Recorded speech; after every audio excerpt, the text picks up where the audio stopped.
We're going to see two substitution patterns on allenes, and we'll see how one of them leads to chirality. So this is an allene. It has C, double bond C, double bond C. This is an sp2 carbon, this is an sp carbon, and this is again an sp2 carbon. You see that these two substituents are perpendicularly positioned, oriented compared to these two substituents.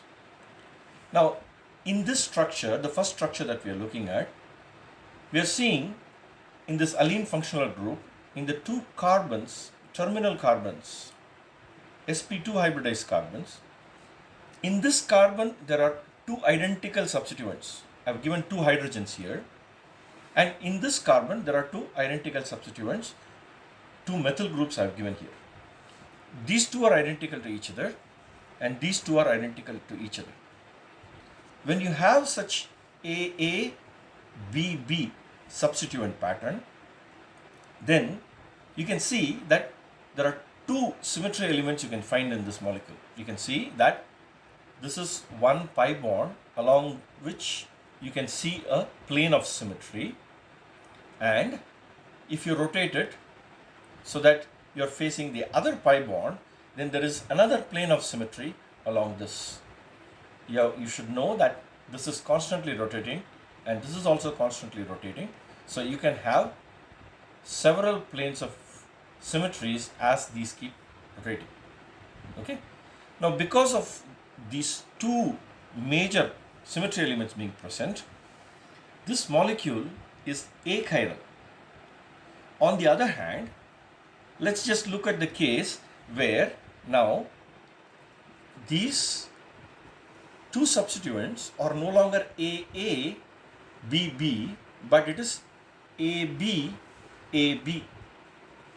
In these two terminal carbons of the same allene functional group, which is present here, what I have done is taken this hydrogen out and taken this methyl group and substituted it here, and taken this methyl group and brought the hydrogen atom here. In other words, each carbon has a hydrogen and a methyl, and this carbon has a hydrogen and a methyl. The moment this is done, you can notice now that both these symmetry elements are gone. You can look along this pi bond plane, or you can look along the other pi bond plane. Either way you look, there is no symmetry element. The planes of symmetry vanish. As a result, this molecule becomes chiral. It gains chirality. An interesting feature of this molecule is when you compare it with a simple molecule which is known to be achiral, that is a molecule called as propane. Now this molecule propane, you know, 3 carbons, so it's called a propane. When you look at it in this orientation, it looks very similar to this molecule, where this methyl and this methylene group, the CH, are oriented similarly, and this CH and this CH3 are oriented similarly.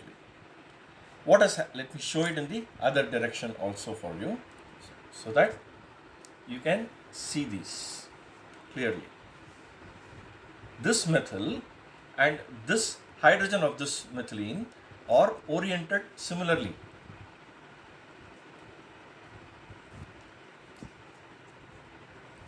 Okay, this methyl and this hydrogen are oriented similarly.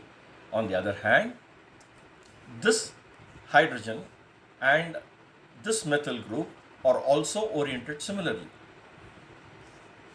But this is achiral because presence of several elements of symmetry, 2 of which I will show. There is a plane of symmetry here and there is a plane of symmetry here. But in the allene, if you take the same structure here, in the allene what has happened is that this carbon at this tetrahedral carbon, there is an elongation along the what is called as a chiral axis. Because of this elongation, it's as if this carbon has been elongated away into two portions by this C double bond C double bond C, and as a result, what happens is that all the symmetry elements they vanish, and you get an allene which is now chiral.